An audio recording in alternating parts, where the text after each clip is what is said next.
Nah, ini biasanya seperti sosis. Sosis kan masih agak lembek ya. Iya. Tapi udah mulai tegang ya, gitu. Kayak gimana kita ngebayangin sosis lah. Nah, yang paling oke itu adalah grade 4. Grade 4 ya. Oke. Ini yang paling oke. Ini dia sudah tegang sepenuhnya dan keras sepenuhnya. Ini bila dipegang seperti memegang mentimun. Waduh. Oke, berarti gimana? Mentimun ya? Iya. Nah, jadi nanti sahabat-sahabat Lira, kalau seandainya, waduh saya ini gimana megang timun? Kalau megang timun itu dirasakan sama kayak seperti pada saat ereksi, ya itu yang paling oke. Oke, jadi bisa dicek nih apakah grade A, grade 1, grade 2, grade 3 gitu ya dok ya? Atau grade 4 lah yang paling topnya, oke. Tadi disebutkan bahwa grade 4 itu mentimun dok ya? Ya, pokoknya ingat saja mentimun ya. Nah dok, kita berbicara mengenai penyebab atau faktor resiko yang terjadi ketika disfungsi ereksi ini apa dok biasanya? Oke, mengenai faktor resiko ya. Jadi penyebab sebenarnya pada disfungsi ereksi ini sangat banyak ya. Jadi makanya kita sebut dengan multifaktorial karena banyak. Tetapi ada beberapa faktor resiko yang bisa kita bahas aja. Kalau saya menyingkatnya dengan IMPOTEN ya, itu adalah faktor-faktor resiko yang paling sering. Pertama I-nya adalah inflamasi. Inflamasi itu adalah peradangan. Nah, biasanya orang-orang yang mengalami peradangan pada daerah vitalnya seperti penyakit prostatitis, peradangan pada prostat, ini nanti otomatis akan terganggu ereksinya. Itu menjadi penyebab ya disfungsi ereksi. Kemudian M-nya adalah mekanis. Itu karena si penis itu sendiri. Contoh pada penyakit Peyronie atau Peyronie itu penisnya terlalu menekuk. Jadi kita itu penis kita bervariasi ya. Ada yang lurus, ada yang agak membengkok gitu ya. Nah, tetapi pada penyakit Peyronie itu terlalu menekuk. Ini karena kenapa? Karena ada jaringan parut di situ ya, ada jaringan parut. Penyebabnya banyak lah, mungkin karena trauma kayak gitu ya, karena pembuluh darah yang bermasalah. Ini terlalu menekuk kayak gini pada penyakit Peyronie. Mungkin normal pada sebagian orang itu hanya menekuk kayak gini ya. Nah, ini pada penyakit Peyronie dia sangat menekuk kayak gini sehingga pada saat disfungsi ereksi ini sakit. Kayak gitu. Ini yang mengganggu juga. Kemudian IMP ya. P-nya adalah psikogenik ya, pikiran. Ini yang faktor yang paling kuat ya.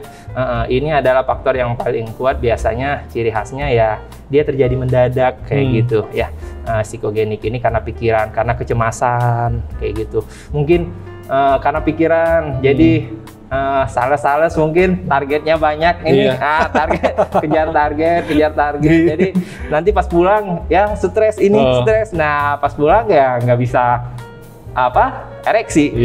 Itu kan suatu masalah atau masalah pada komunikasi rumah tangga kayak gitu ya, dan masalah-masalah lainnya. Berarti stres juga berpengaruh dok ya? Itu yang paling kuat justru. Stres ya? Stres ya.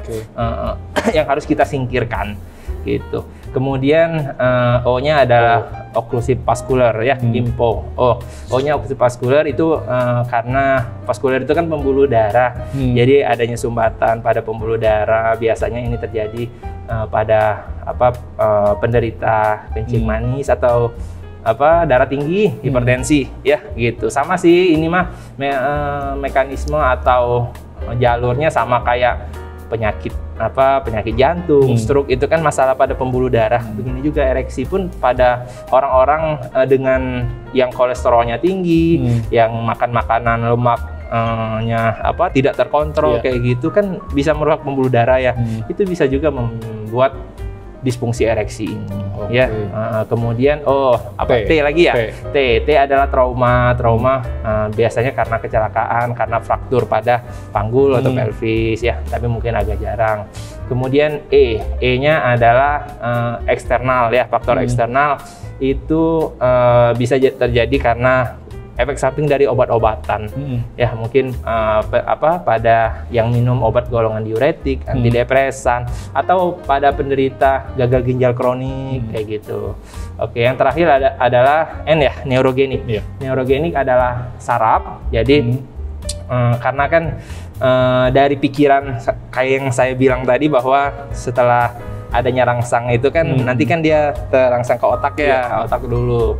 Nah, itu juga karena persarapan yang terganggu juga. Contoh kalau dari kepala, adanya tumor di kepala, atau setelah jatuh mungkin ada cedera di daerah sini kan persarapan ya, medula spinalis gitu. Atau pada gangguan saraf perifer, contohnya pada pasien-pasien diabetes mellitus atau kencing manis gitu. Jadi ini faktor-faktor resiko terjadinya disfungsi ereksi itu ya banyak. Ini yang harus sahabat Lira ketahui, dan saya rasa tidak bisa untuk mendiagnosis sendiri, dan ya datanglah ke ahlinya. Ya? Jadi perlu dikonsultasikan lah ya, Dok, ya. Sekali. Gitu. Dok, ini sedikit aja melenceng dari disfungsi ereksi, Dok. Gimana? Ada rumor yang menyatakan bahwa ukuran seseorang itu yang menentukan sebuah kepuasan, Dok. Itu benar nggak sebenarnya? Ini mah pertanyaan netizen ya? Iya, banyak kayak gitu. Jadi kayak gini kalau ditanya kayak gitu ya.